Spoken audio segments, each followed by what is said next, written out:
Just about 4 weeks to go now before the New Hampshire primary, and campaigns are girding for the home stretch. The last week ended on a high note for Tom Steyer, who made a last-minute qualification for the upcoming debate in Iowa. Mr. Steyer joins us in studio this morning. Thanks for being here. Adam, nice to see you. Before we get into the politics, some very serious developments overseas in international affairs here. And this breaking through in a big way, as it often does in presidential contests. First, take us through, if you're in the Oval Office, which world leaders you're reaching out to and what you're doing to try to not only de-escalate with Iran, but contain their influence in the Middle East. Well, I think that what President Obama did with regard to Iran is to reach out to and act in coordination with our traditional allies. So, of course, I'm talking to people in the region, but I'm also talking to European leaders. I'm talking to the leaders of China. We'd certainly be in contact with Russia. The basic point is, in dealing with Iran, the United States should be dealing as a leader on the world stage, but in conjunction with our allies, in coordination, in the way that President Obama did in negotiating the treaty to put an end to Iran's nuclear ambitions. It's got to be done in conjunction with our allies, because that's actually how we have the most influence over time. And what you can see in Mr. Trump's behavior is that no one has stood with us. No one has stepped up to explain that we've done the right thing. In fact, the dog is not barking. In the old Sherlock Holmes story, the clue was the dog didn't bark. The dog is not barking. No one is standing with the United States of America. President Trump is saying the Democrats are mourning the death of General Soleimani. Did he not deserve what he got? Oh, I don't think there's any question here, Adam, about whether General Soleimani was someone who was an enemy of the United States, who had taken actions that we condemn and that hurt Americans. I think the question here is, in taking the action to have him executed, did the President of the United States act in the interest of the American people? Was it part of a strategy to make Americans safe? And we look back over the last week or so, do we think Americans are safer around the world or less safe? That's really the question. It's not a question. We all understand that this is someone who is an active, hostile enemy of America. The question is, as strategically, was this a smart thing to do? And I think you can see clearly it wasn't. One of the most immediate developments is that Iraq seems to be asking our troops to get out, pretty much. Is that positive or a negative in the long term? That they're asking us to get out, or that we get out? Well, I think we know where you stand on that, but it should at least, if we lose even that small force capability within Iraq, is that a negative? Look, I think what you can see in terms of how Iraq has responded, but how all the other countries have responded in the region, is they're saying that America doesn't have any credibility in the region as an honest actor and a fair broker. And that has got to be bad for the United States of America. The idea that across the world, particularly in the Middle East, but across the world, people are condemning what happened, changes our relationship as somebody who should be a value-driven leader, standing up for freedom and justice and democracy across the world. That's not how people see us now. And President Trump has reduced our status in the world, has reduced our power in the world, and he has made Americans less safe across the globe. We know Iran likes to play the long game. What if they retaliate January of next year? Let's say you're president. What do you do? Look, the number one job of the President of the United States is to protect the safety and lives of the American people. Full stop. So that will always be the paramount interest. But long term, the question is, what is your strategy to accomplish that, Adam? And what we've seen with this president is there is no long-term strategy. There is no build-up, no coordination with our allies. We don't have a value-driven strategy. We just are reactive, emotional. We don't even have a process for making decisions.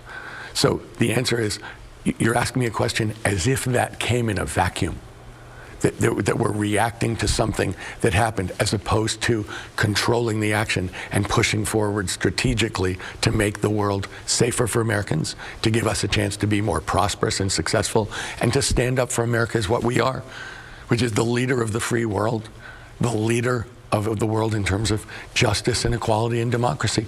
And so that's a long game that we have to live every single day, but which makes Americans safer, grows our prestige in the world, and makes the world in general more prosperous. Of the remaining candidates, you're arguably the most vocal on the issue of climate change. What would you do? And certainly, if this is going to be something that the United States addresses on a policy basis, it can't be flip-flopping back and forth between administrations. So it seems like if you want to address climate change, one of the first things you have to do is institute a policy that will last. How do you do that? Get a climate policy in place that doesn't get erased after 8 years. Well, Adam, the difference between me and everybody else who's running for president is I've said that climate's my #1 priority. And that means there's a whole bunch of things that fall out of that. I mean, one thing is if it's not your number one priority, it's probably not going to get done. What I've said is I would address climate change from the standpoint of environmental justice, to make sure that we have leadership from the communities where it's unsafe to breathe without getting asthma or drink the water that comes out of the tap. And those tend to be black and brown communities around the United States. So that's one. Two, I've said we have to do this. We can do this. I've been working on this for 12 years, taking on and beating oil companies when it comes to clean energy, passing propositions around the country for clean energy, and working with other activists to stop the Keystone Pipeline, to stop a power plant in California, in Oxnard, specifically working on this for 12 years. I know that we can do it. I also know that we can do it in a way that creates millions of good-paying union jobs across this country. We have to rebuild this country in a sustainable, accelerated fashion. It's the biggest work program ever. But you're asking about how do we do it across the globe? It's global climate change. And you're asking, what is America's relationship to the rest of the world? If we're isolated, if we have a combative, confrontational, bilateral relationship with every country in the world, no allies, no values, no coalition, this can't get done. Only American leadership can get this done. We have to prioritize it in terms of our relationships with other countries. And let me say this, it's the biggest challenge in history.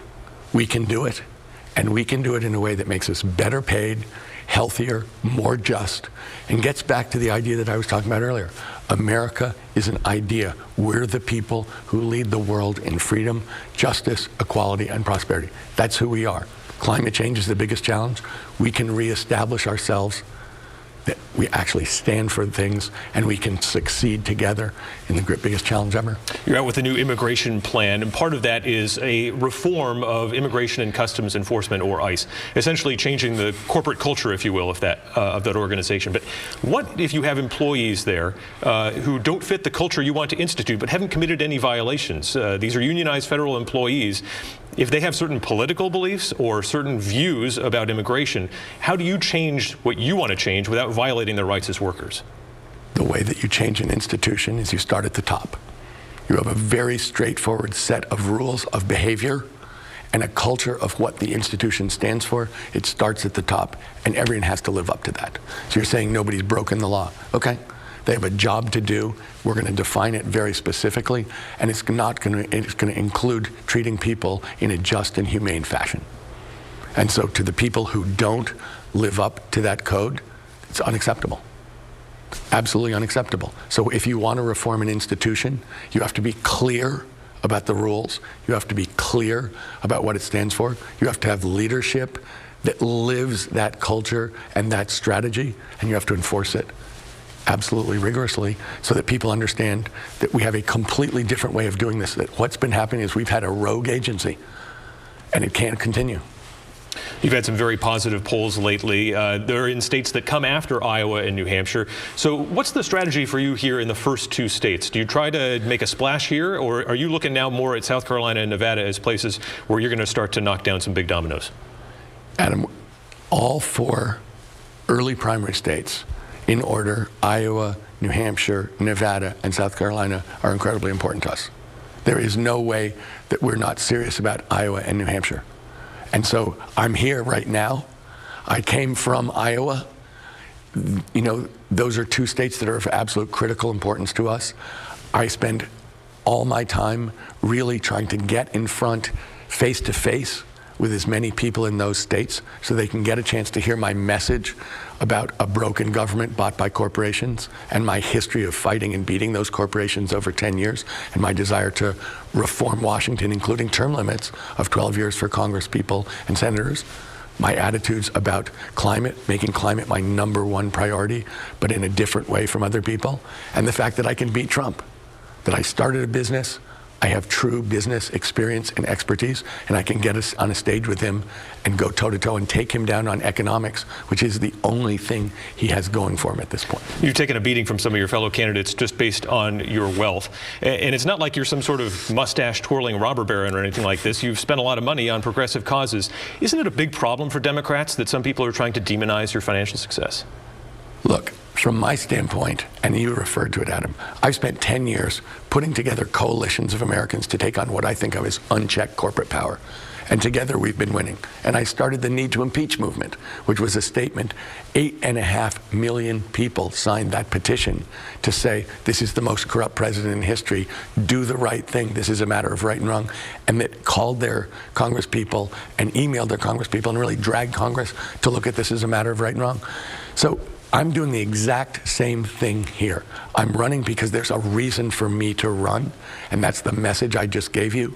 And so for 10 years, when I've seen something wrong in America, I've gone after it with my heart and soul and my money. And that's exactly what I'm doing here in running for president. There's something that's got to change, and I'm working as hard as I can to do it, and it includes spending my money. So if that's the worst thing that I ever do, then I can accept that. All right, Tom Steyer, thanks for joining us on Close Up. Thank you so much for having me.